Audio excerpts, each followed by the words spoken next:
கவனிப்போம். இந்த தேவசாய நிகழ்ச்சியை பார்த்து கொண்டிருக்கிற யாவருக்கும் இயேசு கிறிஸ்துவின் நாமத்திலே இந்த ஊழியனின் பணிவான வணக்கங்களும் வாழ்த்துதல்களும். ஒரு விஷயத்தை நாம் புரிந்து கொள்ள வேண்டும். இன்னைக்கு நம்முடைய உதடுகள் துதிக்கின்றன, ஆனால் நம்முடைய உள்ளமோ வெகு தொலைவில் இருக்கிறது. பிரைஸ் தி லார்ட், அல்லேலூயா. அதனால் இன்னைக்கு ஃபுல்லாகவே இன்னைக்கு பிரசங்கம் ரொம்ப இருக்காது. இந்த முகவுரையை மட்டும் என்ன செய்ய போகிறேன்னா உங்களுக்கு பண்ணிவிட்டு அடுத்து நேராக உங்களை ஜபத்துக்குள்ளே தான் கொண்டு போகிறேன். இந்த ஜபம் என்பது என்ன அப்படின்னு சொன்னால், உள்ளத்தில் இருந்து எல்லாருமே என்ன செய்யணும். ஏதோ இன்னைக்கு சிலர் தன்னுடைய ஜப வாழ்க்கையை ஒரு லாபமான ஒரு விஷயத்துக்காக மட்டும் பயன்படுத்தி கொண்டு இருக்கிறார்கள். இயேசு சொன்னார், வானத்திலும் பூமியிலும் எனக்கு சகல அதிகாரம் கொடுக்கப்பட்டிருக்கிறது, என்னுடைய அதிகாரத்தை நான் உங்களுக்கு தருகிறேன், நீங்கள் பிசாசுகளை துரத்துங்கள். கைதிக்கு என்ன செய்வோம். அப்போ இன்றைக்கி என்ன பண்ணலை அப்படின்னு சொன்னால், இன்றைக்கி நாமெல்லாம் இப்படி கூட்டமாக உட்காந்து கையை தட்டிட்டு ஏதோ உதடு பாட்டு அதான் சொன்னாங்க, ரத்தம் ஜெயம். இந்த ரத்தம் ஜெயம்ங்கிறது இன்றைக்கி நம்ம இந்த திருவிருந்து ஆராதனையில் நம்ம பயன்படுத்த போகிறது என்னன்னு சொன்னால், அவருடைய உடலையும் இரத்தத்தையும். என் உடலை புசித்து என் இரத்தத்தில் பானம் பண்ணுகிறவனுக்கு நித்திய ஜீவன் உண்டு. கைதுக்கு நிஜீவம். அப்போது அந்த நித்திய ஜீவனை நம்ம அடைகிறதுக்கு இந்த இரத்தத்தையும் அவருடைய உடலையும் நம்ம என்ன செய்யணும்னா பயன்படுத்தணும். நானே வானிலிருந்து இறங்கி வந்த உயிர் உள்ள உணவு. இதை நம்ம இன்றைக்கி என்ன செய்கிறது இல்லைன்னா பயன்படுத்துவதில்லை. சில சடங்குகளை மட்டும் அப்படியே என்ன செஞ்சுட்டு இருக்கிறோம், வழிபாடு முறைகளை பண்ணிகிட்டு இருக்கிறோம். ஆனால் இதை எப்படி நம்ம ரியலாக நம்ம பயன்படுத்துறது. இப்போது இந்த மைக் இருக்குது, இந்த மைக்கு பயன்படுத்துகிறோம். இந்த கீபோர்டு இருக்குது, இந்த கீபோர்டை பயன்படுத்துகிறோம். வீட்டில் அருவா இருக்குது, அந்த அருவாவில் எதுக்கு பயன்படுத்துகிறோம். இது போல் இன்றைக்கி கடவுள் நமக்கு சில வார்த்தைகளை, வாக்குறுதிகளை, அதிகாரங்களை தந்திருக்கிறார். இதை நம்ம என்ன செய்கிறது இல்லைன்னா பயன்படுத்துவதில்லை. அதனால் இந்த இரத்தத்தை கொண்டு செல்லும்போது, இரத்தத்தை பயன்படுத்தும் போது, இந்த இரத்தத்தினாலே ஒரு மனிதனை நீதிமானாக்கக்கூடியது இயேசுவுடைய இரத்தம். ஒரு மனிதனை இந்த உலகத்தில் பிசாசின் பிடியிலிருந்து, பிசாசின் கிரியையிலிருந்து, பாவத்தினுடைய கொடூரமான அந்த தண்டனையிலிருந்து, மரணத்திலிருந்து நம்மளை விடுவிக்கக்கூடியது எதுன்னு சொன்னால் அந்த இரத்தம். இந்த இரத்தத்தை நம்ம என்ன செய்யணும்னு சொன்னால், உட்கார்ந்து அப்படியே அதாவது இந்த இரத்தத்தையோ அவருடைய நாமத்தையோ விசுவாசத்தையோ பயன்படுத்தணும்னா பைபிள் சொல்லுகிறது, நாம் மனம் திரும்பி அவருக்கு சீடராக இருக்க வேண்டும். கைதிகளை பார்ப்போம். இது எல்லாருக்கும் ரொம்ப கஷ்டமான ஒரு விஷயம். அதாவது ஜபத்துக்கு வர்றதுக்கு தயாராக இருப்போம், கூட்டங்களுக்கு போகிறதுக்கு தயாராக இருப்போம், காணிக்கை கொடுக்கறதுக்கெல்லாம் தயாராக இருப்போம். ஆனால் எதுக்கு தயாராக இல்லை அப்படின்னு சொன்னால் மனம் திரும்புதல். இந்த மனம் திரும்புதல்ங்கிறது என்னன்னு சொன்னால், இப்போ வந்திருக்கிறோம், இந்த திருவிருந்து ஆராதனைக்கு வந்திருக்கிறோம். இந்த திருவிருந்து ஆராதனையில் இறைவன் நம்மகிட்ட என்ன கேட்குறாருன்னு சொன்னால், மனம் திரும்பி என்னை விசுவாசித்து நீ ஏற்றுக்கொள்வாய் என்றார். இதுதான் இன்றைக்கி ஒரு மனிதனுடைய மீட்புக்கு, விடுதலைக்கு என்னன்னு சொன்னால், இந்த மனம் திரும்புதல்ங்கிறது என்னன்னு சொன்னால், இப்போ நம்முடைய மனசு என்ன செய்யணும்னா ஃபுல்லாக கண்ணை மூடி இந்த மனம் என்ன அலைகள் பூரா எதில் இருக்குன்னு சொன்னால், நம்முடைய பாவம் எவ்வளவு கொடூரமானது. ஏன்னா இயேசுவை, பரிசுத்த தெய்வத்தையே பழி வாங்கக்கூடிய அளவுக்கு, தண்டிக்கக்கூடிய அளவுக்கு என்ன செஞ்சுன்னு சொன்னால் அது ஒரு வலிமையான அந்த கொடூரமான அந்த பாவத்தினுடைய வலிமையை தகர்க்கக்கூடியது எதுன்னு சொன்னால் இயேசு இரத்தம். இந்த இயேசு இரத்தம் யாருக்கு பயன்படும்? இந்த இரத்தத்தை ஒரு மனுஷன் என்ன செய்ய வேண்டியிருக்குன்னா விசுவாசத்தோடு பயன்படுத்த வேண்டியது. இப்போ எப்படி பயன்படுத்தணுமா? விசுவாசம். மனம் திரும்பின மனுஷனுக்குள்ள தான் விசுவாசம் வேலை செய்யும். மனம் திரும்பாத மனுஷனுக்குள்ளே என்ன செய்யாதுன்னா விசுவாசம் வேலை செய்யாது. இப்போ சர்ச்சைக்கு போகிறோம், நம்முடைய மைண்டு ஒரு வேளை நமக்கு பிடிச்சிருந்தா, அந்த நடத்துகிறவர் நமக்கு கொஞ்சம் பிடிச்சவராக இருந்தால் நம்ம அதில் கோஆப்ரேட் பண்ணுவோம், இல்லைன்னா என்ன செஞ்சிடுவோம், அதில் என்ன செய்ய மாட்டோம். நம்ம வாட்டில் வேறு அங்கிட்டு போவோம் வருவோம், இல்லை ஏதாவது பேசிகிட்டு இருப்போம், இல்லை வேறு ஏதாவது சிந்திச்சுட்டு இருப்போம், நம்ம வேறு வேலை மற்ற காரியங்கள் என்னதையாவது யோசிச்சுட்டு இருப்போம். ஆனால் மனம் திரும்புதல் என்பது என்னன்னு சொன்னால் வேறு எதுவும் எப்படி வேணாலும் கிடக்கும். இப்போ நானும் என் இயேசுவும் மட்டுமே, நானும் அவருடைய நாமமும் மட்டுமே. இப்போ நான் அவருடைய நாமத்தை பயன்படுத்தி இந்த இடத்துல நான் ஜெயிக்க போகிறேன். இந்த இரத்தத்தை பயன்படுத்தி நான் இந்த இடத்துல என்ன செய்ய போகிறேன், ஜெயிக்க போகிறேன். அப்போ திருவிருந்து ஆராதனையில் நீ சடங்காக போயிடுச்சு. எப்படி போயிடுச்சு? சடங்காக போயிடுச்சு. நம்மலாம் வர்றோம், என்ன செய்கிறோம்னா அந்த அப்பத்தை வாங்கி சாப்பிட்டுட்டு, அந்த இரத்தத்தை வாங்கி, அந்த ரசத்தை வாங்கி குடிச்சிட்டு நம்ம வாட்டில் என்ன செஞ்சுட்டு இருக்கிறோம், திருவிருந்து ஆராதனையில் கலந்து கொண்டோம், திருவிருந்து ஆராதனை நல்லா இருந்துச்சு அப்படிங்கிற இல்லை.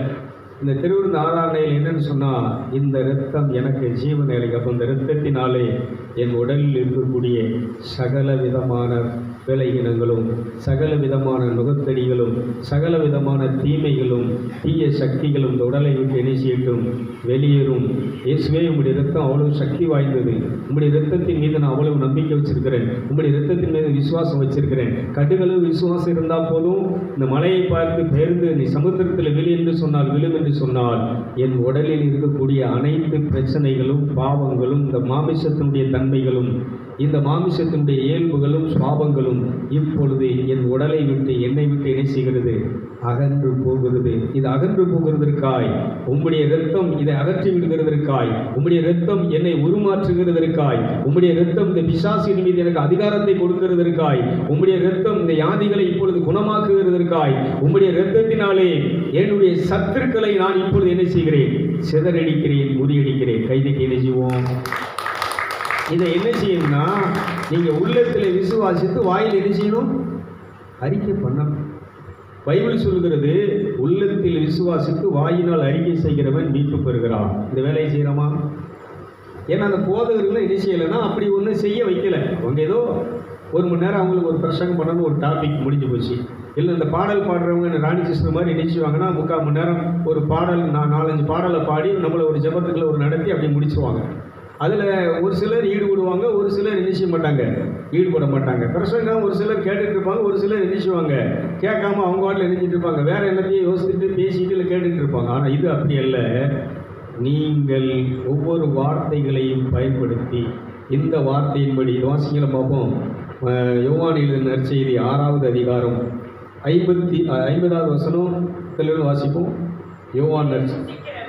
இதை புசிக்கிறவன் மறியாமல் இருக்கும்படிக்கு வானத்தில் இருக்கிற அப்பம். நல்லா கவனிச்சுக்கோங்க, இது எங்க இருந்து வர்றதுன்னு சொன்னா, நம்ம என்ன செஞ்சுட்டு இருக்கிறோம்னா, ஏதோ பாஸ்டர் என்ன செய்யறாரு, ஏதோ ஒரு அப்பத்தை கொடுக்குறாரு, திராட்சை ரசத்தை கொடுக்குறாரு, ரேசியம் ரத்தம் கொடுக்குறாரு, நம்ம என்ன செஞ்சுட்டு இருக்கிறோம். ஆனால் பைபிள் என்ன சொல்லுகிறதுனா, வானத்திலிருந்து நமக்கு கொடுக்கப்பட்ட அப்பம் எது இது அப்படின்னு சொல்றாங்க. வானத்திலிருந்து நமக்கு அருளப்பட்ட கொடுக்கப்பட்ட அப்பம் இது. நானே வானத்திலிருந்து இறங்கிய ஜீவ அப்பம். இந்த அப்பத்தை புசிக்கிறவன் என்றென்றைக்கும் பிழைப்பான். கைது. நான் கொடுக்கும் அப்பம்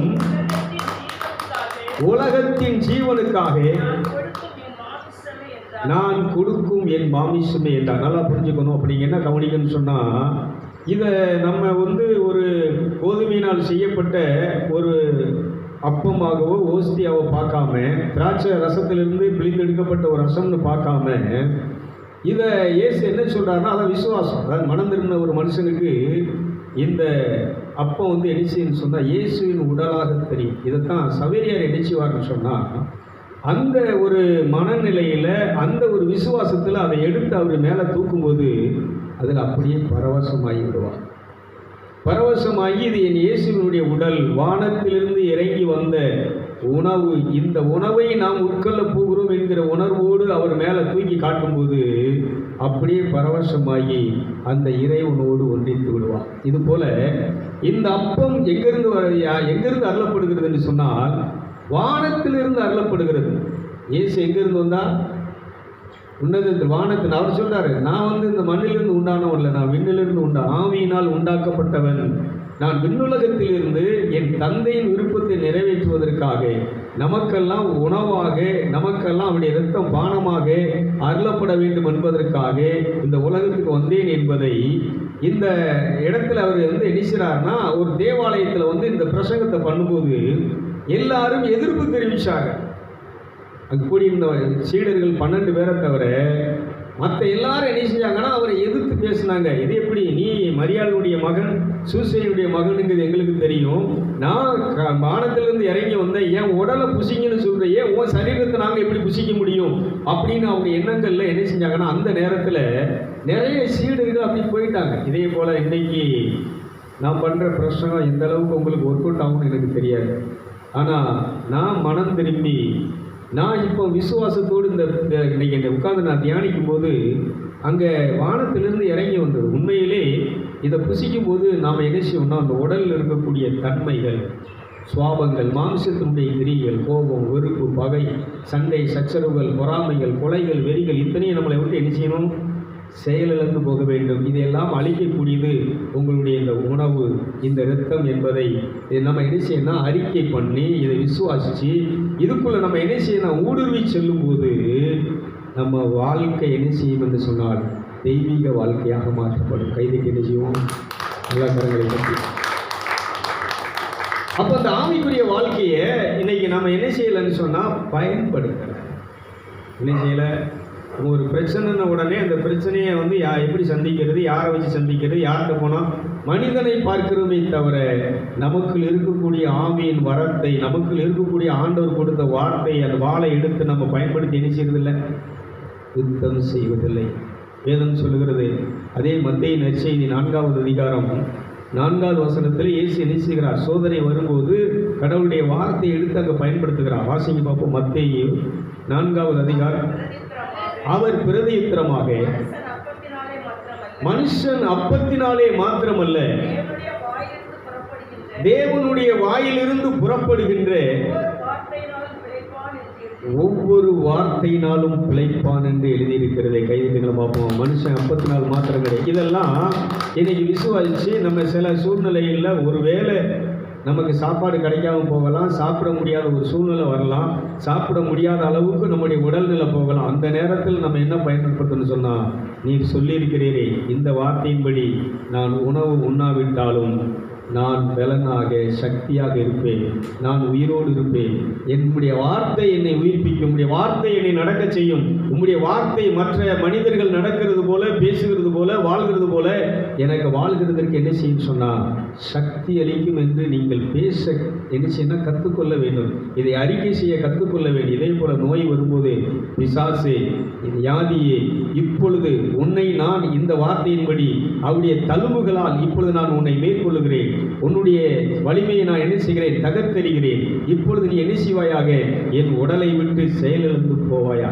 இயேசு சொன்னார், பிசாசின் கிரியையில் அழிக்கவே நான் இந்த உலகத்துக்கு வந்தேன் அப்படின்னு சொன்னால், இன்னைக்கு இந்த கடவுளுடைய வார்த்தையை வச்சு நம்ம என்ன செய்ய முடியும்னு சொன்னால், நமக்கு நம்முடைய வாழ்க்கையில் பைபிளுக்கு விரோதமாக, கடவுளுடைய சித்தத்திற்கு, கடவுளுடைய திட்டத்துக்கு விரோதமாக நமக்கு வரக்கூடிய எல்லா எண்ணங்களையும், சிந்தனைகளையும், நம்முடைய யோசனைகளையும், நம்முடைய நடைகளையும், செயல்களையும் மாற்றக்கூடிய ஒரே ஒரு வழி எதில் இருக்குன்னு சொன்னால், நம்ம விசுவாசத்தை அறிக்கப்படுறதில்லை. அதனால் இன்றைக்கி நம்ம என்ன செய்ய போகிறோம்னு சொன்னால், அந்த இரத்தத்தை நம்ம பயன்படுத்த போகிறோம்.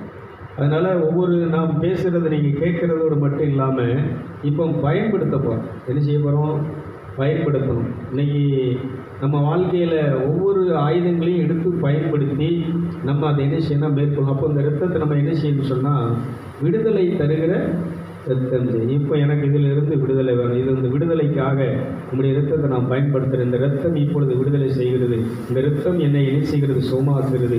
இந்த இரத்தத்தினாலே நான் இப்பொழுது என்ன செய்கிறேன், விடுதலை அடைகிறேன்.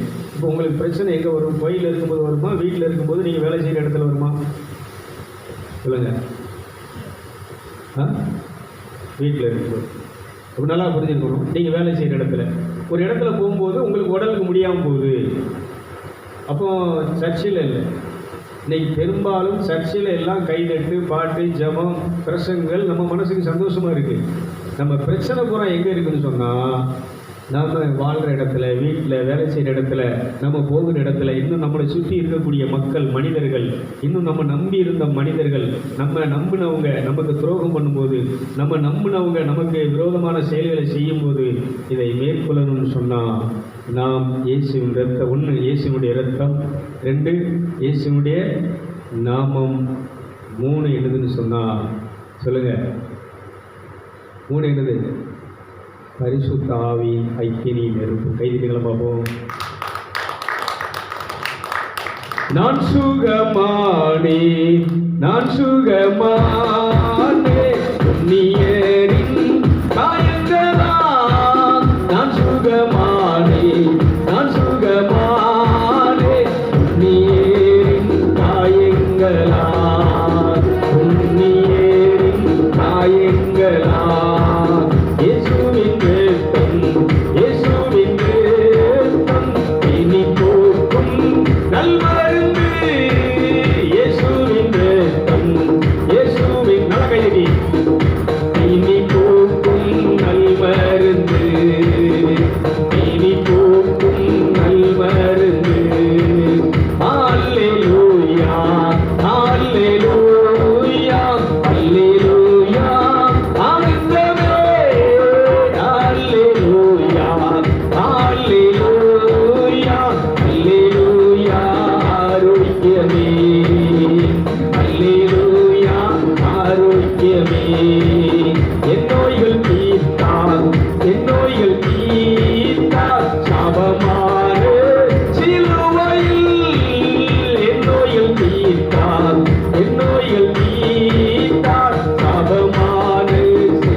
பாடும்போது எப்படி இருக்கு?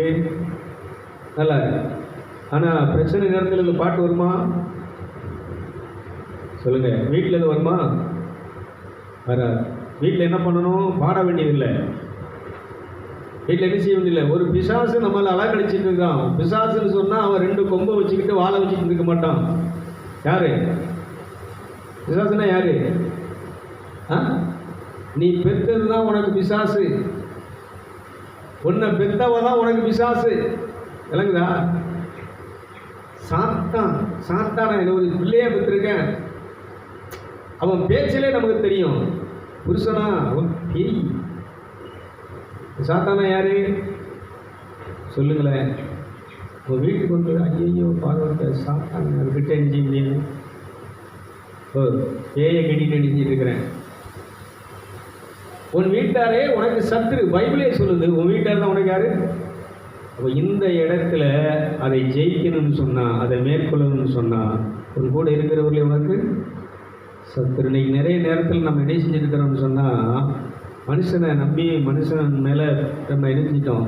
ஒரு இதை வச்சு ஏமாந்து இன்றைக்கி என்ன செஞ்சுருக்கிறோன்னா, வெளியில் சொல்ல முடியாத பிள்ளை மேலே நம்பிக்கை வச்சு, தாய் தாப்பு மேலே நம்பிக்கை வச்சு, கூட பிறந்தவங்க மேலே நம்பிக்கை வச்சு, நம்ம ரொம்ப ஃப்ரெண்ட்ஸாக பழகினவங்க மேலே நம்பிக்கை வச்சு ஏகப்பட்ட நஷ்டங்களை, தோல்விகளை, பிரச்சனைகளை, பாடுகளை இன்றைக்கி என்ன செஞ்சுருக்கோம்னா சந்திச்சுட்ருக்குறோம். இந்த இடத்துல நம்ம என்ன செய்யணும்னு சொன்னால், கடவுளின் பாதத்திலே உட்கார்ந்து எனக்கு விரோதமாக இருக்கிற எதிரியை துரத்துகின்ற உங்கள் இரத்தத்தை நான் பயன்படுத்துகிறேன். உங்களுடைய இரத்தத்தினாலே அவர்கள் என்னை மேற்கொள்ளாதபடிக்கு நான் இப்பொழுது என்ன செய்ய உங்களுடைய இரத்தத்தை பயன்படுத்தி நான் உங்களுடைய இரத்தத்தினாலே வெற்றி அடைகிறேன். கைதுகளாக இதை நீங்கள் அறிக்கை பண்ணணும், இதை பயன்படுத்தணும். ஆனால் இன்றைக்கி நம்ம யாரும் என்ன செய்யறதில்லை. அதான் இன்றைக்கி ஜெபம் கொடுத்து போகிறோம். யாராவது ஜெபம் பண்ணுவாங்க, பாஸ்டர் ஜெபம் பண்ணுவார். நம்ம காணிக்கை கொடுத்தா போதும், காணிக்கை கொடுத்துருன்னு நினைச்சிட்டு இருக்கிறாங்க. ஆனால் காணிக்கை அனுப்பிட்டு காணிக்கை கொடுத்துட்டு பாஸ்டர் ஜெபம் பண்ணிக்கிறாங்க. பாஸ்டர் அந்த காசுக்காக அப்போ மட்டும் ஜெபம் பண்ணுவார். ஆனால் உனக்கு பிரச்சனை எப்போ வரும்னு அவருக்கு என்ன செய்யாது தெரியாது. அதனால் இன்றைக்கி எல்லோருமே மனம் திரும்ப வேண்டும். மனம் திரும்பிய மனிதர்கள் இயேசு கிறிஸ்துவின் மீது, பாடுகளின் மீது, அவர் சிந்திய இரத்தத்தின் மீது, அவருடைய உடலின் மீது நம்ம என்ன செய்யணும் சொன்னால் நம்பிக்கை வைத்து, சாத்தான் வரும்போது சொல்லணும், பிரச்சனையில் வரும்போது சொல்லணும், நான் இயேசுவை கொண்டு வருகிறேன். என்னது? இயேசுவை நீ என்னை மேற்கொள்ள முடியாது. இயேசுவை கொண்டு வருகிறேன். என்னை எம்மாத்திரம் இயேசுவை கொண்டு வருகிறேன். நான் உன்னை ஜெயிக்க தயாராக இருக்கிறேன். உன்னை மேற்கொள்ள தயாராக இருக்கிறேன். உன்னை வீழ்த்த தயாராக இருக்கிறேன். உன் மீது நான் வெற்றி கொள்ள தயாராக இருக்கிறேன் என்று பேசுகிறதற்கும், அதை தேவனுடைய சமூகத்தில் உட்கார்ந்து இந்த நாமத்தை பயன்படுத்தி நாம் அதில் வெற்றி கொள்கிறதற்கும் ஒவ்வொருத்தரும் நல்லா கவனிச்சுக்கோங்க. ஊழியக்காரன் மட்டும் இல்லை, சீடர்கள் சொல்லக்கூடிய இங்கே வந்திருக்கிற இந்த நிகழ்ச்சியை பார்த்து கொண்டு இருக்கிற அத்தனை பேரும் நீங்கள் ஆண்டவருடைய பாதத்தில் உட்கார்ந்து உங்கள் மனசை, உங்கள் அங்கங்கே அலமோதுகிற மனசை, பிரச்சனையில் சிக்கி பிரச்சனையை மட்டும் யோசித்து கலங்கி கவலைப்பட்டு கொண்டு இருக்கக்கூடிய மனசை என்ன செய்யணும்னா இயேசுவின் பாதத்தில் திருப்பி கொண்டாந்து உட்கார்ந்து, இயேசுவே இப்பொழுது என் மனம் உம்மை நோக்கி பார்க்கிறது. கைகளா உம்மை நோக்கி பார்க்கின்றேன், உம்மை நினைத்து துதிக்கின்றேன். உம்மை நோக்கி பார்க்கின்றேன், உம்மை நினைத்து துதிக்கின்றேன். இசையா ஸ்தோத்திரம், இசையா ஸ்தோத்திரம்,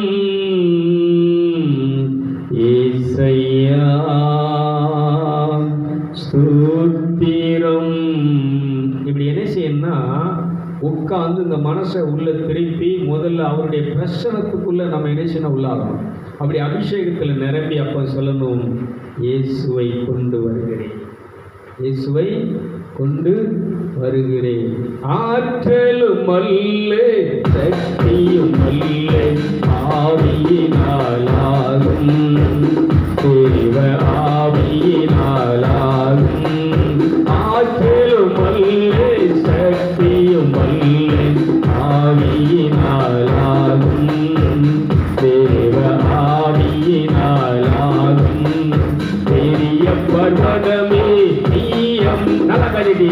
பெரிய பர்வதமே நீயம் மாத்திரம் தேவ புள்ளையின் நிர்மூலமாவாய் தேவ புள்ளையின் நிர்மூலமாவாய் இயேசுவை கொண்டு வருகின்றேன்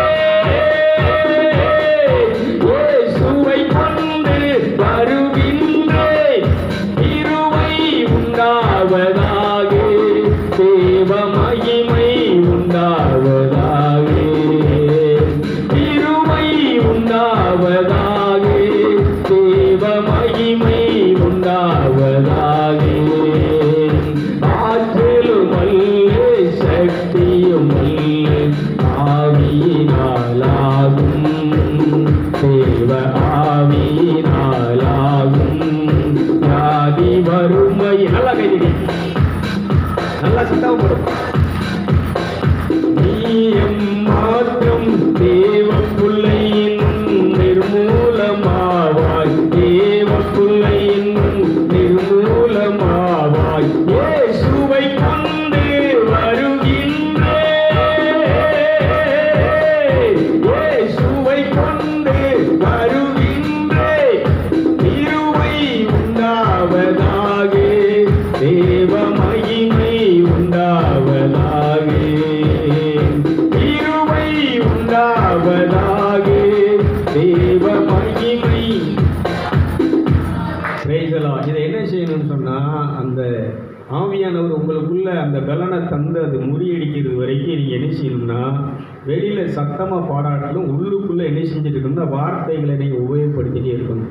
இயேசுவை கொண்டு வருகிறேன், நீ எம்மாத்திரம் இயேசுவை கொண்டு வருகிறேன், இப்பொழுது நான் உன்னை என்ன செய்கிறேன், முறியடிக்கிறேன், இயேசுவின் நாமத்திலே உன்னை முறியடிக்கிறேன், இயேசுவின் நாமத்திலே உன்னை ஜெயிக்கிறேன், இயேசுவின் நாமத்திலே உன் மீது வெற்றி கொள்கிறேன், இயேசுவின் நாமத்திலே நீ என்னை என்ன செய்ய முடியாது சொல்லுங்களேன், என்னை தோற்கடிக்க முடியாது, என்னை மேற்கொள்ள முடியாது, என்னை வெற்றி கொள்ள முடியாது. நீங்க என்ன ஆண்டவரிடத்தில் எதிர்பார்க்கிறீங்களோ அதை இந்த நாமம் எனக்கு என்ன செய்கிறது, திரும்பி கொண்டு வந்து தருகிறது. கைதுக்கு எழுதிவோம் எல்லா கரையிலையும் இது நீங்க தான் உட்காரணும். இப்படி நான் உட்கார்ந்து தான் என்ன செஞ்சுருக்கிறேன், வாழ்க்கையில் எல்லாத்தையுமே ஜெயிச்சிட்டு இருக்கிறேன். முன்னாடி உங்களையும் மாதிரி இந்த கூட்டங்களுக்கு போயிட்டு கூட்டங்களில் போய் இந்த கூட்டங்களில் கலந்துட்டு அந்த நேரத்தில் ஜெபம் பண்ணிட்டு அப்படியே மற்ற நேரம் பூரா என் பிரச்சனையிலையும் வீட்டு வேலைகளையும் விவசாயம் பார்க்குறதுலையும் தண்ணி பாய்ச்சறதுலையும் அப்புறம் மறுபடியும் அதே கஷ்டத்துலையும் அதே சண்டையிலையும் அதே பிரச்சனையிலையும் பக்கத்து வீட்டில் பங்காளிகளோட பக்கத்து வீட்டுக்காரங்களோட மனஸ்தாபத்திலையும் வெறுப்புலையுமே இந்த மாம்சத்திலே வாழ்ந்துட்டு இருந்தேன். ஆனால் ஒரு குறிப்பிட்ட காலம் வரும்போது ஆண்டவருடைய சமூகத்திலே போய் நான் மேற்கொள்வேன், பிசாசை மேற்கொள்வேன், வியாதியை மேற்கொள்வேன், இன்னும் இந்த உலகத்தில் கடவுள் கொடுத்த விஷயங்களை எல்லாம் பயன்படுத்த ஆரம்பிச்சு, வார்த்தைகளை பயன்படுத்தி தான் இன்னைக்கு ஆண்டவர் என்ன செஞ்சிருக்கிறாருன்னா இந்த இடத்துல கொண்டு வந்து நிறுத்தி வச்சிருக்கிறாரு. ஒரு வழியிலே சொல்லுங்களேன், அதெல்லாம் சத்தமாக சொல்லுவாங்க. அதனால் இன்னைக்கு எல்லாருமே என்ன செஞ்சு, அதனால் என் குடும்ப பிரச்சனை, என் குடும்பத்தில் உள்ள தீய சக்திகள், குடும்பத்தில் ஒவ்வொரு கரெக்டாக நடக்க வேண்டிய நஷ்டங்கள், இழப்புகள், அது சொல்லலாம். சாப்பாடெல்லாம் நல்லா பொங்கி வச்சுருப்பாங்க, கறியெல்லாம் வரட்டி வச்சுருக்கோம், நான் சாப்பிட முடியாது. இப்படிப்பட்ட காலகட்டங்கள்லாம் எப்போ முடிஞ்சுன்னு சொன்னால் இன்றைக்கி நான் மட்டும் இல்லை, இங்கே வரக்கூடிய அத்தனை பேரும் நன்றாக புசித்து சாப்பிடும்படி வர்ற அத்தனை பேரும் சொல்கிறாங்க, இங்கே சாப்பிட்டா அவ்வளவு நல்லா இருக்குது, ருசியாக இருக்குது, நல்லா செஞ்சுருக்கிறீங்கன்னு சொல்லக்கூடிய அளவுக்கு நாங்களும் சாப்பிட்டு மகிழ்ந்திருக்கிறோம். வருகிற அத்தனை பேரும் சர்ச்சைக்கு வரக்கூடியவங்க நம்ம ஞாயிற்றுக்கிழமையோ மற்ற நாட்களில் சாப்பாடு பண்ணும்போது அன்னைக்கு அந்த சாப்பாடு நல்லா இருக்குது, திருப்தியாக இருக்குன்னு சொல்லி எல்லாரும் மகிழ்ச்சியோடு என்ன செஞ்சுருக்கிறாங்கன்னு சொன்னால், இன்னைக்கு போயிட்டு இருக்கிறாங்கன்னு சொன்னால் அது இந்த இயேசுவின் ரத்தமும் இந்த இயேசுவின் நாமம் கொடுத்த வெற்றி ஜெயம். கைதிட்டுகளை பார்ப்போம், நல்லா கரெக்ட். அதனால இன்னைக்கு பலருக்கு அன்னைக்கு எங்கள் தேவையை சந்திக்கிறது, குடும்ப தேவையை சந்திக்கிறதுக்கே கஷ்டப்பட்டு கொண்டு இருந்தோம். ஆனால் இன்னைக்கு இப்படி ஊழியத்தில் இன்னைக்கு பலருடைய பிரச்சனைகள், பலருடைய தேவைகள் சந்திக்கக்கூடிய அளவுக்கு ஆண்டவர் இன்னைக்கு வழிநடத்துகிறாருன்னா அது காரணம் என்னன்னா, இந்த நாமத்தையும் இரத்தத்தையும் பரிசுத்த ஆவியின் அபிஷேகத்தையும் பயன்படுத்துகிறபடினால் இந்த அபிஷேகம் எங்கே இருக்கிறதோ அங்கே எல்லா குறைவுகளும் நிறைவாகிறது. கைதிகளை பார்ப்போம், நல்லா கரைகள்.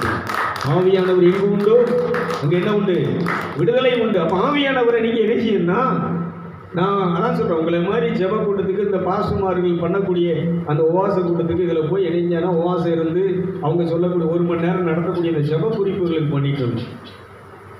ஆனால் அது அல்லங்கிறது ஆவியானவர் என்ன செஞ்சாருன்னா, அதை ஸ்டாப் பண்ணுடா அப்படின்னா, நீ உட்கார்ந்து உனக்கு பிரச்சனை எதுவோ எதுக்கு செபிக்கணுங்கிறத நான் உனக்கு சொல்லும்போது, நான் சொல்லுகிற பிரகாரம் நீ செபிக்கும் போது, நான் தூண்டுதல் அளிக்கிற பிரகாரம் நீ செபிக்கும் போது, அந்த இடத்திலே நான் யுத்தம் செய்து விடுதலை கொடுப்பேன். கைதுகளை பார்ப்போம், நல்லா கரெக்டாக. பவுல் சொல்கிறார், எப்பொழுதும் ஆவியிலே ஏவப்பட்டு நீங்கள் என்ன செய்யுங்கள், ஜெபியுங்கள். எப்படி சொல்லுங்க, ஜெபம் பண்ணும்போது எப்படி ஜெபம் பண்ணணுமா? ஆவியானவர் ஒரு விஷயத்துக்காக தூண்டுதல் அளிக்கும் போது, இப்பொழுது அந்த ஆவியை கட்டு. இன்னைக்கு முந்தா நாள் நினைக்கிறேன், திருநெல்வேலி ஒரு இடத்துல தனியாக அங்கே தனித்தனியாக போகிறாங்க, அப்படியே ஜெபம் பண்ணிங்க. அதே மாதிரி தான் இங்கே நான் பண்ண நினச்சேன். சேவியர் அங்கே அடிக்கடி போயிட்டு வருவோம், அதை சொன்னான். சரி, அந்த இடத்த பார்த்துட்டு வருவோமே அப்படின்னு அங்கே போனால் அங்கே பாஸ்டர்லாம் இப்படி யாரும் ஜெபம் நடத்துறதில்ல. போகிறாங்க, வர்றவங்க எல்லாரும் நினைச்சாங்க தனித்தனியாக முட்டு போட்டு, இந்த புளியம்பட்டிக்கு போகிறவங்க, வேளாங்கண்ணிக்கு போகிறவங்க போய் தனியாக அப்படி கண்ணை மூடி ஜெபம் பண்ணிவிட்டு அந்த பூசையை பார்த்துட்டு வர்றாங்க. பூசை கூட கிடையாது, இது ஐயர்வாள் நடத்துகிற ஒரு இது. அப்போது நானும் போயிட்டு என்ன செஞ்சேன்னா, அதை பார்த்துட்டு அந்த இடத்துல என்ன நடக்குங்கிறது ஒரு பார்வை பார்த்துட்டு, நானும் அப்படியே முழங்கால் போட்டு அப்படியே தொழ ஆரம்பிச்சேன். 3 தடவை தொழுது, ஆண்டவரே இந்த இடத்த வந்திருக்கிற இந்த இடத்துல நீர் என்ன செய்கிறீர், இந்த இடத்துல உங்களுடைய விருப்பம் என்ன, இந்த இடத்துல எனக்கு என்ன கற்றுக் கொடுக்குறீர் அப்படின்னு என்ன செஞ்சுட்டு இருந்தான்னு சொன்னால், ஒரு 3 தடவை, ஒரு 1/4 மணி நேரத்துக்கு ஒருக்க என்ன செஞ்சேன்னா, குப்புற விழுந்து 3 தடவை. ஒரு தடவை தலைக்கு மேலே கரங்களை கூப்பி தலை வணங்கி குப்புற விழுந்தேன்னா ஒரு 1/4 மணி நேரம் 20 நிமிஷம் ஆண்டு தொழுகையில் இருப்பேன். அந்த 1/4 மணி நேரம் 20 நிமிஷம் என்ன செய்வேன்னா, முதல்ல அந்த 1/4 மணி நேரம் காயங்களை முத்தம் செய்கிறேன், இரத்தத்தை முத்தம் செய்கிறேன், சிலுவை சுமந்த தோலை முத்தம் செய்கிறேன். அப்படி உங்களுடைய எனக்காக அடிக்கப்பட்ட அந்த காலில் அடிக்கப்பட்ட அந்த காயத்தை நான் என்ன செய்கிறேன், முத்தம் செய்கிறேன். எனக்காக தலையிலே சுமந்த அந்த முன்முடி அந்த கிரீடத்தை அதில் வந்த காயங்களை நான் முத்தம் செய்கிறேன் சொல்லி ஒரு 1/4 மணி நேரம் அடிச்சு. அதனால எனக்கு என்ன விடுதலை, அதனால எனக்கு என்ன வெற்றி, அதனால எனக்கு என்ன நன்மை, இந்த இரத்தத்தினாலே நான் இப்பொழுது என்ன செய்கிறேன், பிசாசை ஜெயிக்கிறேன். இந்த இரத்தத்தினாலே என்னுடைய எதிரிகளை நான் என்ன செய்கிறேன், மேற்கொள்கிறேன். இந்த இரத்தத்தினாலே என் சரீரத்தில் இருக்கக்கூடிய எல்லா பிரச்சனைகளையும் விலகினைகளையும் மேற்கொள்கிறேன் அப்படின்னு சொல்லி என்ன செஞ்சேன்னா ஒரு 1/4 மணி நேரம் முதல்ல தொழுது. 2வது முறை நான் என்ன செய்வேன்னா, முழங்கால் போட்டு தலைக்கு மேலே கரங்களை கூப்பி அப்படியே தலை வணங்கி முகங்குப்புற விழுந்து, 2வது முகங்குப்புற விழுந்து அப்படியே தொழுதுட்டு என்ன செய்வேன்னா, எனக்கு நீர் கொடுக்கப்பட்ட வரங்களை, சக்தி அஸ்திரங்களை, ஆயுதங்களை நான் இப்பொழுது என்ன செய்கிறேன், செயல்படும்படியாக உம்முடைய பரிசுத்த ஆவியின் ஆற்றலை வல்லமே நான் முத்தம் செய்கிறேன். இதுங்களை பார்ப்போம். பரிசுத்த ஆவியானுடைய அதாவது நான் அப்போஸ்தலர் 10:32 சொல்லுவார்கள், ஆண்டவராய் இயேசு கிறிஸ்துவை பரிசுத்த ஆவியினாலும் வல்லமையினாலும் நிரப்பி தேவன் அவரோடு இருந்தபடியினால் அற்புதங்களை செய்து கொண்டிருந்தார், நன்மை செய்து கொண்டிருந்தார், பிசாசில் அகப்பட்ட யாவரையும் விடுதலையாக்கி கொண்டிருந்தார். அப்படின்னா என்னன்னா, இந்த அபிஷேகம் இல்லாமல், உங்கள் ஆவியானவர் இல்லாமல், உங்கள் ஆவியானவருடைய கிரியை வரங்கள் இல்லாமல் செயல்படாமல் இந்த அற்புதங்கள் அடையாளங்கள்லாம் நடக்காது. அதனால இந்த புதுமை செய்கிற ஆற்றலை, சக்தியை தந்த பரிசுத்த ஆவியானவரே, உங்களுடைய ஆற்றலை, உங்களுடைய அபிஷேகத்தை, உங்களுடைய அக்கினியை நான் முத்தம் செய்கிறேன். அப்புறம் புதுமை செய்யும் ஆற்றலை தருகின்ற பரிசுத்த ஆவியானவருடைய ஆற்றலை, வல்லமையை வழிநடத்துகின்ற பரிசுத்த அபிஷேகத்தாக நெருப்பை நான் என்ன செய்கிறேன், முத்தம் செய்கிறேன், வழிபடுகிறேன். பிசாசுகளை என்னை பார்த்தாலே, என் வார்த்தையை கேட்டாலே, நான் மாயை திறந்தாலே அலறி அடித்து என்னை விட்டு, என்னை சுற்றி இருக்கக்கூடிய மக்களை விட்டு, கூட்டத்துக்கு வரக்கூடிய அத்தனை பேருடைய உடலில் இருந்தும் குடும்பத்தில் இருந்தும் அலறி அடித்து ஓடும்படியாக பிசாசின் வரங்களை செயல்படுத்துகின்ற பரிசுத்த ஆவியானவரை முத்தம் செய்கிறேன். இப்படி சொல்லிட்டே போகலாம். அதே மாதிரி தீர்க்க தரிசன வரங்களை வெளிப்படுத்துகின்ற, எனக்கு என்ன நடக்கப் போகிறது, எதிலிருந்து என்னை மீட்கிறீர் என்பதை எனக்கு காட்டுகின்ற உங்கள் அபிஷேகத்தை, உங்களுடைய தரிசனத்தை தருகிற, வெளிப்பாட்டை தருகிற உங்களுடைய அபிஷேகத்தை முத்தம் செய்கிறேன். இப்படி ஒரு 1/4 மணி நேரம் எப்படி இருக்கு தெரியுமா? அந்த 1/4 மணி நேரமாக அந்த அபிஷேகம், அந்த நெருப்பு உடலில் அப்படி நான் பண்ணிகிட்டு இருக்கும்போது எனக்கு ஒரு வெளிப்பாட்டை, ஒரு விஷயம் காட்டினார். நம்ம கிணறு வெட்டுறோம் பார்த்தீங்களா, பெரிய கிணறு, அந்த சென்டரை விட அகலமாக இருக்குது, அவ்வளோ பெரிய கிணறு. கீழே ஒரு 10 பேர் என்ன செஞ்சுட்டு இருக்கிறாங்க, அள்ளி விட்டுட்டு இருக்கிறாங்க. மேலேருந்து அந்த க்ரெயின் என்ன செஞ்சுட்டு இருக்கு, அள்ளி அந்த கல்லை இழுக்கிறது இது பண்ணிகிட்டு இருக்கு. நான் மேலே என்ன செஞ்சுட்டு இருக்கிறேன், ஏதோ வேலை ஏவிட்டு இருக்கிறேன். என்னை பின்னாடி இருந்து உள்ளே தள்ளிட்டாங்க. அப்போ நான் என்ன செய்கிறேன்னா அந்த இந்த இந்த விளிம்புல இருந்து கிணத்துக்குள்ளே அப்படி விழுகிற நிலையில் வரும்போது சொல்கிறேன், ஏய் நான் தவறிட்டேன், கீழே இருக்கிறவங்க என்ன பண்ணுங்கன்னா ஒதுங்கிக்கு ஓ மேலே விழுந்துடக்கூடாது, நீ ஒதுங்கு, கீழே ஏதாவது தண்ணி இருந்தால் தண்ணியில் விழுந்துடலாமே அப்படின்னு சொல்லி தண்ணியை பார்த்தா தண்ணி கொஞ்சமாக இருக்கு. அந்த நேரத்தில் என்ன செய்யுன்னு சொன்னால் ஒரு வல்லமை ஆற்றல் சக்தி என்னை மூடி அப்படியே என்னை மிதக்க பண்ணி கொண்டு இருக்கிறது. நல்ல கைதுகளை போவோம், நல்ல கரங்கள். நான் இப்போ என்ன செய்கிறேன்னா நான் அந்த கிணத்து விளிம்பில் கீழேயும் போகாமல் மேலேயும் என்ன செய்யாமல் அப்படியே என்ன செஞ்சுருக்கிறேன்னா இந்த பறவை பறக்கிற மாதிரி என்ன செஞ்சுருக்கிறேன்னா இந்த பவர் இந்த அபிஷேகத்தில் நான் அப்படியே என்ன செஞ்சுருக்கிறேன், பறந்துட்டு அப்படியே நின்றுட்டே இருக்கிறேன். நின்றுட்டு அந்த அபிஷேகம் என்ன செய்யுன்னு சொன்னால் அப்படியே என்னை தூக்கி வெளிப்பக்கமாக கொண்டாந்து நிறுத்துகிறது. அப்போ தான் உள்ள என்ன செய்கிறேன்னா ஏதோ ஒரு மிகப்பெரிய ஒரு விபத்திலிருந்து ஆபத்திலிருந்து அழிவிலிருந்து என்னை இந்த அபிஷேகம் பாதுகாக்கிறது என்பதை உணர்ந்து திரும்ப மண்டியிட்டு முழங்கால் போட்டு தொழுது, ஆண்டவரை இவ்வளவு பெரிய ஆபத்திலிருந்து அழிவிலிருந்து உங்கள் அபிஷேகம் என்னை தூக்கி நீர் என்னை வழிநடத்தி கொண்டிருக்கிறதை நான் பார்த்து உமக்கு என்ன செய்கிறேன், முத்தம் செய்கிறேன். கைதிகளமாக நல்லா கரங்கள். நீங்கள் இப்படி நேரம் செலவிட்டு கடவுளுடைய பாதத்தில் உங்கள் வாழ்க்கையை ஒப்படைச்சி ஆவியானவரே என் வாழ்க்கையை நடத்தும் என்று சொல்லி உங்கள் வாழ்க்கையை நீங்கள் ஒப்பு கொடுக்கும்போது இந்த ஆவியானவர் இணைச்சிறாருன்னு சொன்னால் தன்னுடைய வல்லமை ஆற்றலை சக்தியை கொடுத்து நமக்கு வர வேண்டிய விபத்திலிருந்து ஆபத்திலிருந்து அழிவிலிருந்து அவர் நம்மளை பாதுகாத்து நம்மளை என்ன செய்கிறத நடத்துகிறத நம்ம இந்த உலகத்தில் அதான் சொல்கிற இந்த இரத்தத்தை அவருடைய இரத்தத்தை பானம் பண்ணுகிறனா இந்த அவருடைய உடலை புசிக்கிறனா எனக்கு என்ன கிடையாது, மரணம் கிடையாது. மரணத்திலிருந்து அழிவிலிருந்து அழியா வாழ்வை நித்திய ஜீவனை இந்த உடல் இந்த இரத்தம் எனக்கு தந்திருக்கிறது என்பதை நீங்கள் மனசார உட்கார்ந்து அறிக்கை பண்ணி அதை நீங்கள் விசுவாசித்து அதை ஆண்டவர் பாதத்தில் ஒப்பு கொடுத்து இப்படிப்பட்ட உணவை நீ எனக்கு தந்ததற்காக நன்றி சொல்கிறேன், இப்படிப்பட்ட உடலை நான் இப்பொழுது புசிக்கிறதற்காக உமக்கு நன்றி சொல்கிறேன், இப்படி இந்த உம்முடைய இரத்தத்தை நான் பானம் பண்ணுகிறதற்காக நான் குடிக்கிறது உம்முடைய இரத்தம், நான் பானம் பண்ணுகிற உம்முடைய இரத்தம். பைபிள் சொல்லுகிறது இல்லாததை நடக்காததை நடக்க செய்கிறது எதுன்னு சொன்னால் விசுவாசம்.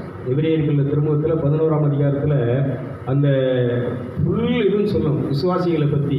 விசுவாசத்தினாலே இவர் இணைச்சியா காக்கப்பட்டார், விசுவாசத்தினாலே நீதிமானாக்கப்பட்டார்கள். ஒரு மனுஷன் கடவுளுக்கு பிரியமாக இருக்குன்னு சொன்னால் அவன் என்ன செய்யணுங்கிறத பைபிள் சொல்லுங்க, வாசிக்க பார்ப்போம். விசுவாசம் இல்லாமல் தேவனுக்கு பிரியமாய் இருப்பது கூடாத காரியம். நல்லா கவனிச்சுக்கோங்க. இந்த விசுவாசங்கிறது மனம் திரும்பின மனுஷன்ட்டு தான் வேலை செய்யும்.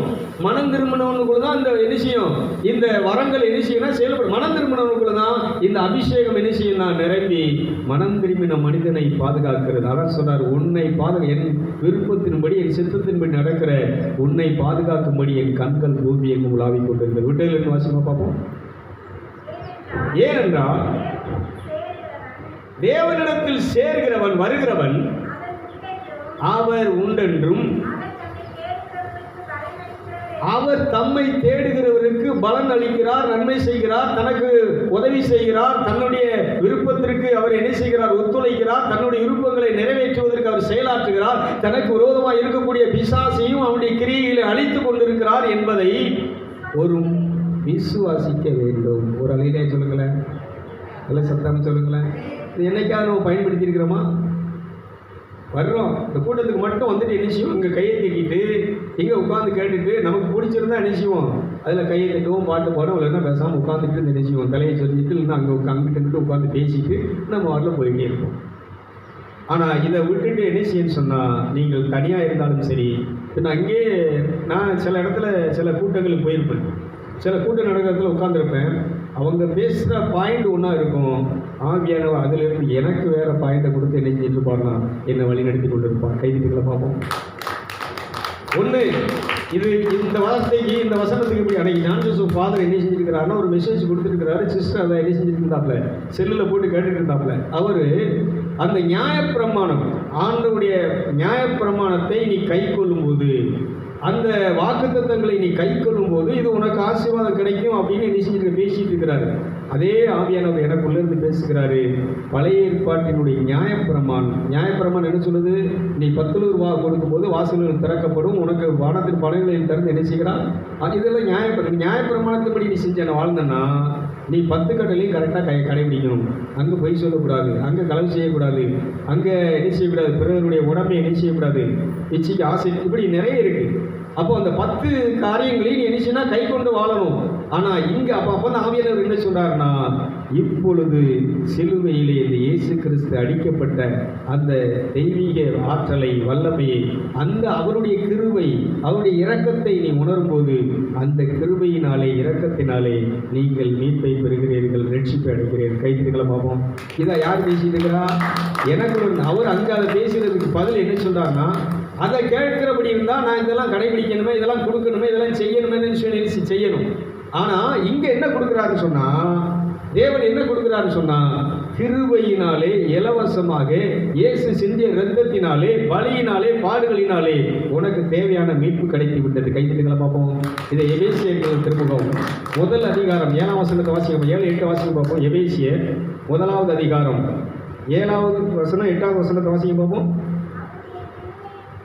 அவருடைய கிருபையின், நல்லா கவனிச்சுக்கோங்க, இந்த கிருபைங்கிறது கிருபையின் ஐஸ்வர்யத்தின்படியே அவருடைய இரத்தத்தினாலே பாவ மன்னிப்பாகிய மீட்பு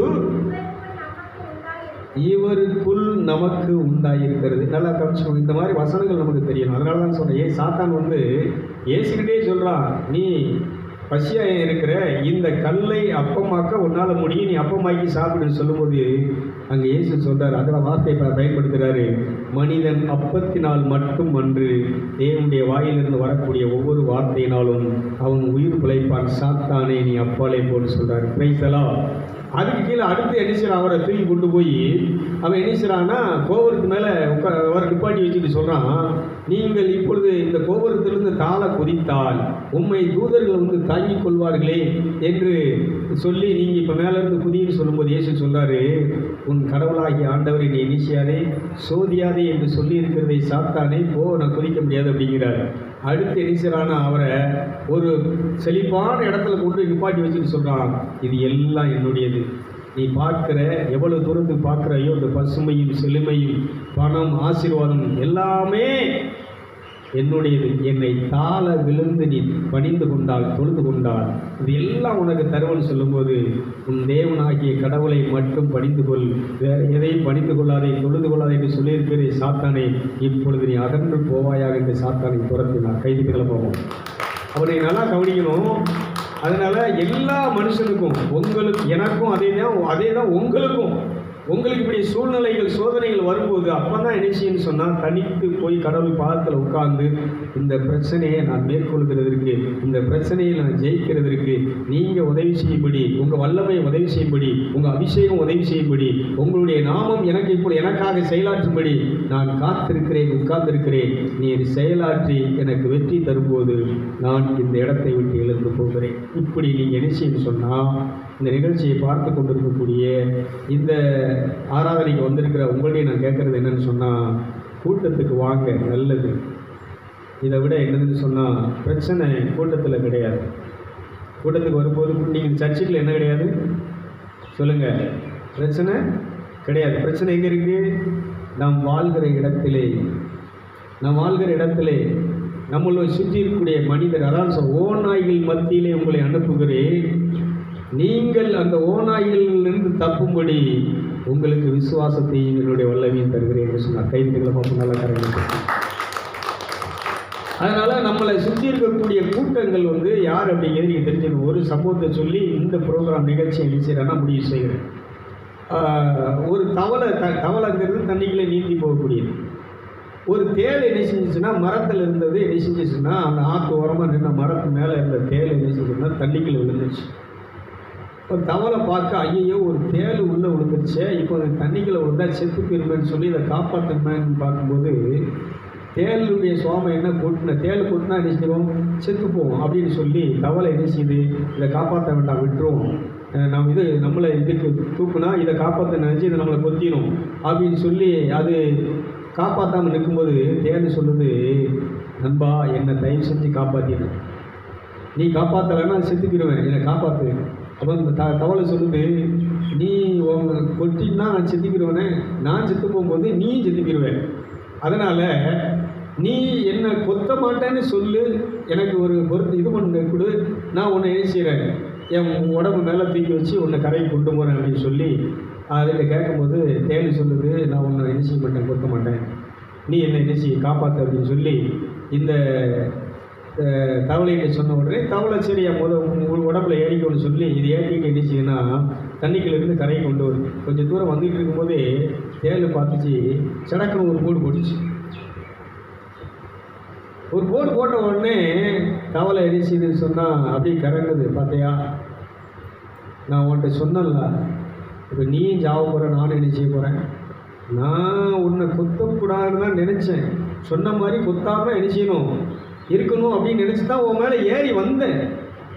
நான் உண்மையிலே நான் கொத்தன்னு நினச்சி நான் என்ன செய்யலை, கொத்தலை. ஆனால் என்னுடைய இயல்பு தன்மை என்ன செஞ்சிருச்சுன்னா கொத்தக்கூடியதாக இருக்கிறதுனால நான் உன்னை என்ன செஞ்சிட்டேன், என்னை அறியாமலே கொத்திட்டேன் அப்படின்னுச்சான். இது மாதிரி இன்றைக்கி நம்மளை சுற்றி இருக்கக்கூடிய நம்ம வீட்டில் இருக்கக்கூடிய தாய், தகப்பன், புருஷன், பொண்டாட்டி, கூட பிறந்தவங்க, அக்கா, தங்கச்சி, வந்தவா, மருமவா, அண்ணன் பிள்ளை, ஆத்தா பிள்ளை, அப்பா பிள்ளை, எல்லா பிள்ளையும் நல்லா தான் இருக்கும்னு நினச்சி வந்திருக்கும். நீங்களும் நம்ம அண்ணன் பிள்ளைன்னு சொல்லி நல்லா வச்சுக்கணும்னு சொல்லி தான் கட்டிட்டு வந்திருப்பீங்க. ஆனால் நல்லா இருக்கணும்னு தான் நினைப்பீங்க. ஆனால் அங்கே சுவாபம், இந்த மனிதன் சுவாபம் எப்படிப்பட்ட சுவாபம்? ஹலோ, உங்களை சுற்றி இருக்கக்கூடிய சுவாபங்கள்லாம் எப்படி, அவங்க அப்படி தான் இருப்பார்கள். அந்த மாதிரி தீமைகள் உன்னை தீண்டும் போது, அவங்க மூலமாக உங்களுக்கு கஷ்டங்கள் வரும்போது, உங்களுக்கு பிரச்சனைகள் வரும்போது, மன உளைச்சல் வரும்போது, இந்த ஊழியர்களுடைய செயல்களை பயன்படுத்தி கோபங்கள், எரிச்சல்கள் வரும்போது, நீங்கள் இங்கே தான் என்ன செய்யணும்னு சொன்னால், இயேசுவின் ரத்தத்தை கொண்டு வருகிறேன், இயேசுவின் நாமத்தை கொண்டு வருகிறேன், பரிசுத்தாவின் அபிஷேகத்தினாலே உன்னையும் உன்னுடைய செயல்களையும் அழிக்கிறேன். நீ எனக்கு செய்ய நினைத்த தீமைகள் இந்த உடலிலே செயல்படாதபடிக்கு இந்த இரத்தம் என்ன செய்கிறது, என்னை விடுதலையாக்கி என்னை காப்பாற்றுகிறது. கைதட்டுகளமாமோ. அவன் ரத்தத்தை எப்போ பயன்படுத்தணும்? தேள் கொத்தும் போது என்ன செய்யணும்? தேள்னா யாரு சொல்லுங்க, தேள்னா யாரு? தேள்னா யாரு? நம்ம வீட்டார், உன் புருஷன், உன் பொண்டாட்டி, உன் புள்ள, உன் மருமகா, உன் மாமியா, உன்னை சுற்றி இருக்கிற அத்தனை பேரும் யாரு சொல்லுங்களேன். உண்மையிலே அதுதான் உண்மை அப்படிங்கிறவங்க கொஞ்சம் கை தூக்குங்களேங்க, கைதி காட்டுங்களேன். உண்மைதானா? நீங்கள் யாரை நம்பி இருக்கிறீங்களோ, யாரை நம்பினீங்களோ அவங்க தான் யாரு உங்களுக்கு தேவை. இப்போ இதில் இருந்தெல்லாம் நம்ம தப்பணும்னு சொன்னால், இதில் இருந்து நம்ம விடுதலை ஆக்கப்படணும்னு சொன்னால் ஒரே ஒரு வழி தான் இருக்குது. அந்த வழிதான் இயேசுவும் இயேசுடைய வார்த்தைகளும் இயேசுடைய இரத்தமும் இயேசுவும் நம்மை புசிக்க போகிற இயேசுடைய உடலும். இந்த உடலை, இயேசுடைய உடலை புசிக்கிற எனக்கு இந்த உடலில் தீமை என்ன செய்ய முடியாது, என் மனசில் என்ன தீமை என்ன செய்ய முடியாது, என் ஆத்மாவில் ஆவியில் தீமை என்ன செய்ய முடியாது, வர முடியாது. இந்த இயேசுவின் இரத்தத்தினாலே நான் உட்கொள்கின்ற இந்த இயேசுடைய உடலினாலே பாவத்தை நான் மேற்கொள்ளுகிறேன், பிசாசை உன்னை மேற்கொள்ளுகிறேன். Praise the Lord. எதிரியை துரத்திடும் இரத்தங்கயம் என்னாலும் வெற்றி தரும் இரத்தத்திலே. நல்லா கேக்குது.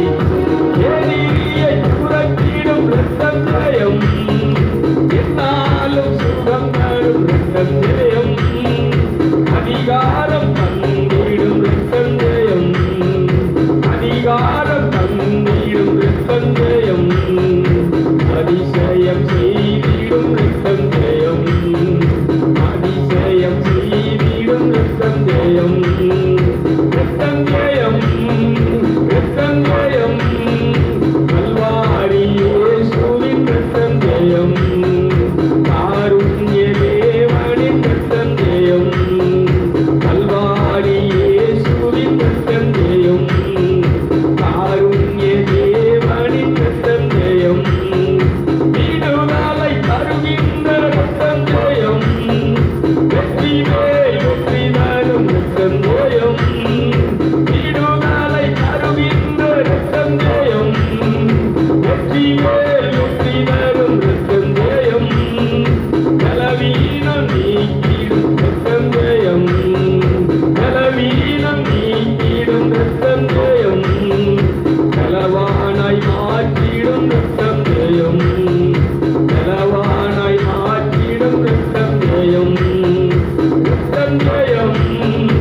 இப்படி உட்கார்ந்து தனித்திருந்து விழித்திருந்து பசித்திருந்து ஆண்டவருடைய அபிஷேகத்திலே, அவருடைய வல்லமையிலே, அவருடைய பிரசனத்திலே, அவர் கொடுக்கிற வார்த்தைகளிலே நம்ம என்ன செஞ்சிருக்கோம்? நாள்தோறும் ஒவ்வொரு நாளும் வளர்த்து கொண்டே இருக்க வேண்டும். நித்தமும் நம்மளை சுற்றி பலவிதமான எதிரிகள், சத்துருக்கள், சாத்தான்கள் இருக்கிறார்கள். விளக்குதான் ஒரு அலையிலே சொல்லுங்களேன், நல்ல சத்தமாக சொல்லுங்களேன், கொஞ்சம் சிரிச்ச முகத்தோடு சொல்லுங்களேன். அதனால எப்போ உனக்கு அதாவது தீங்கு நாள் உனக்கு வரும்போது அதை எதிர்த்து நிற்க திராணி உள்ளவர்களாகும்படிக்கு நீங்கள் சர்வாயுத வர்க்கத்தை தரித்துக் கொள்ளுங்கள். எபேசியர் 6:12 சொல்லுவார், தீங்கு நாள் உனக்கு வரும்போது எப்போ வரும்னு உனக்கு நினைச்சாது அந்த நேரத்தில் அதை மேற்கொள்ளணும், அதை எதிர்க்கணும்னு சொன்னால் இந்த ஆயுதங்கள் தேவை. இந்த ஆயுதங்களை நம்ம என்ன செய்யணும் சொல்லுங்களேன்? பயன்படுத்தணும். நீங்கள் மனம் திரும்பிட்டீங்கன்னா, நீங்கள் ரட்சிக்கப்பட்டுட்டீங்கன்னா, நீங்கள் அபிஷேகம் பண்ணப்பட்ட பிள்ளைங்கன்னு சொன்னால் 24 மணி நேரமும் ஆயுதத்தோடு தான் என்ன செய்ய வேண்டும். நல்லா கவனிச்சுக்கோங்க. ஒரு போலீஸ் ஆகிட்டா கரெக்டாக அவங்க கையில் என்ன இருக்கும்? கம்பு இருக்கும். இன்னொன்று, கைதியை கொண்டு போகும்போது துப்பாக்கி கையில் இருக்கும். அவன் கையில் விலங்கு போட்டு 2 பேர் அங்கிட்டு இங்கிட்டு கூட்டிகிட்டு போனாலும் கரெக்டாக என்ன செஞ்சுருப்பான்? அவன் ஆயுதத்தை துப்பாக்கி கையில் வச்சுருப்பான். மிலிட்ரி இராணுவத்தை எடுத்துக்கோங்களேன். இன்றைக்கி இராணுவத்துக்குள்ள இருக்கிறவங்கள பார்த்தீங்கன்னு சொன்னால் அவங்க கையில் எப்போவுமே என்ன இருக்கும்? துப்பாக்கி, ஆயுதம். ஏன்னா எப்போ வேணாலும். இன்னொன்று, இந்த இடத்துக்கு வர்றவங்க சாவு எப்போ வந்தாலும் சந்திக்க தயாராக இருக்கிறேன், பிரச்சனை எப்போ வந்தாலும் சந்திக்க தயாராக இருக்கிறேன். எதிரி என்னை சுட்டாலும் நான் ஒளிஞ்சு ஓடாம அவன் சொல்ற அந்த ஆயுதத்தை எதிர்த்து நின்று அதில் வெற்றி கொள்றதுக்கு ஒன்று நல்லா கவனிச்சுக்கோங்க. இந்த ஆவிக்குரிய வாழ்க்கை என்பது, கிறிஸ்தவ வாழ்க்கை என்பது, நாம் எப்பவுமே ஆயுதத்தை கொண்டு 24 மணி நேரமும் ஜாக்கிரதையாக விழிப்போடு ஆயுதத்தோடு நடக்கக்கூடிய ஒரு நிலையை நம்ம என்ன செய்யணும்? கற்றுக்கணும். இதை கற்றுக்கல அப்படின்னு சொன்னால் நீ நடந்து போகும்போது கூட என்ன செய்யும்? பைக்கில் போகும்போது கூட சின்ன டக்குன்னு ஒரு தட்டுனா என்ன செய்வாங்க? அப்போ என்ன செய்யணும்னா, நான் போகும்போது இந்த ரோட்டில் விபத்தை உண்டாக்கக்கூடிய ஆவிகள் என்ன செய்யணும்? ஒரு நாள் எனக்கு விஷயத்தில் காட்டுறாரு. நான் என்னுடைய ஜீப்பில் என்ன செய்கிறேன்னா, ரோட்டில் போயிட்டு இருக்கிறேன். போகும்போது இந்த ரோட்டில் விபத்தை உண்டாக்கக்கூடிய அங்கங்கே இருக்கக்கூடிய ஆவிகள், எங்கெங்கெல்லாம் விபத்து நடக்கும் அந்த இடத்துல இருக்கக்கூடிய ஆவிகள் சொல்லுது, ஏ அப்பா வாரான், இவன் நம்மளை என்ன செய்வான்? இவன் போட்டு தள்ளிடுவான், நான் என்ன செய்ய போகிறேன்? ஓடுதுன்னு சொல்லி ஓடுறத நான் என் கண்ணால் நினைச்சிருக்கிறேன்னா என்னுடைய விஷயத்தில் பார்த்துட்டே இருந்திருக்கிறேன். இன்னொன்று எங்கள் அப்பா சொல்லுவார், நானும் எங்கள் அப்பாவும் இருக்கும்போது தோட்டத்தில் இங்கேயும் சரி, இல்லை நீ இந்த இயேசுவின் நாமத்தை பயன்படுத்தும் போது நீ வரும்போது என்கிட்ட இருக்க ஆவிகள் எல்லாம் அலறி அடிச்சுட்டு ஓடுதா அப்படிம்பார். ஏன்னா அந்த அளவுக்கு நான் எப்பவுமே என்ன செய்யணும்? என் வாயில் இந்த வார்த்தைகளை இயேசுவை கொண்டு வருகிறேன், இயேசுவோடு இருக்கிறேன், இயேசு என்னோடு வருகிறார், இப்போ இயேசு நாமத்தினால இதை செய்கிறேன், இப்படி அடிக்கடி இப்போ பார்த்தீங்கன்னா இடையில கொஞ்சம் இந்த பிரச்சனைகள் மற்ற இதில் அது ஒரு வேலை செய்யலை. இப்போ 24 யார்கிட்டையும் நான் பேசுகிறதுக்கே முதல்ல மேக்ஸிமம் பார்த்தீங்கன்னா என் ஃபோன் ஏரோப்ளேன் மோடில் தான் இருக்கும். ஏன்னா இந்த தேளுகளோட நம்ம என்ன செய்ய வேண்டாம்? தேளுகளை தூக்கிட்டு என்ன செய்ய வேண்டாம்? தேளுகள் நல்லா இருக்குன்னு சொல்லி நம்ம என்ன செய்ய வேண்டாம்? ஹலோ, அது ஆண்டவர் பார்த்துக்கிறோம். இப்போ என்ன செய்யணும்? ஒன்று இந்த ஆயுதத்துக்குள்ளே, இந்த அபிஷேகத்துக்குள்ளே இந்த ஆயுதத்தை பயன்படுத்தி 24 மணி நேரம் அந்த ஆவிகளை கட்டிகிட்டே இருக்கிறேன். இந்த புதுமை செய்யும் வரத்தை இன்னும் பாருங்களேன். என் ப்ரோக்ராம் பார்க்கும்போது டிவி இந்த நிகழ்ச்சியை பார்க்கும்போதே என்ன செய்யணும்னு சொன்னால், இந்த மாதிரி அவங்க பயன்படுத்தும் போது, இந்த மாதிரி இரத்தத்தை பயன்படுத்தும், நாமத்தை பயன்படுத்தும் போது அவங்க உடல்லிருந்து பேய்கள் ஓடுறதை, அவங்க உடலிருந்து நோய்கள் போகிறத, அவங்க உடல்லிருந்து பல விஷயங்கள் நன்மைகள் நடக்கிறத அவங்க வீட்டிலே பார்ப்பாங்க. அது மாதிரி இந்த விசுவாசத்தை என்ன செஞ்சிட்ருக்கிறேன்னா, இனி என்னுடைய இந்த நிகழ்ச்சி நீங்கள் இந்த வார்த்தையில் நீங்கள் பேசுகிறீங்க, இந்த வார்த்தையிலிருந்து வரக்கூடிய வல்லமையினால் இங்கே சர்ச்சுக்கு வரணும், இங்கே தூயாவி திருத்தலத்துக்கு வரணுங்கிற அவசியமாக இல்லை. வீட்டிலே அவங்க இந்த நிகழ்ச்சியை பார்க்குற இடத்திலேயே பார்க்கும்போதே விடுதலை அடைவார்கள் என்பதை நான் இப்பொழுது என்ன செய்து கொண்டிருக்கிறேன்? விசுவாசத்தை கட்டவிழ்த்து அந்த விசுவாசம் அதை செய்யும் என்பதை இன்றைக்கி அறிக்கை பண்ணிட்டு இருக்கிறேன். இது கண்டிப்பாக நடக்கும். இந்த நீங்கள் இன்றைக்கி பாருங்களேன், இதே வார்த்தைகளை நீங்கள் வீட்டில் வச்சு நீங்கள் பயன்படுத்தி நீங்கள் இதை உபயோகித்து பாருங்கள். நோய் தீரும், கஷ்டம் தீரும், எதிரிகள் எரிச்சுவாங்க, எல்லாமே தீரும். ஒன்று அவங்க தப்புன்னு சொல்லி மனம் திரும்பி உங்கள்கிட்ட சரணடைவாங்க. அப்படி சரணடையாத பட்சத்தில் அவங்க இருக்கவே மாட்டாங்க, சோழி முடிஞ்சு செழிஞ்சிருவாங்க, இந்த உலகத்தில் இல்லாமலே தீருவாங்க. இந்த 2 விஷயம் நடக்கும். இது என் வாழ்க்கையில் நான் பார்த்துட்டு இருக்கிறேன்.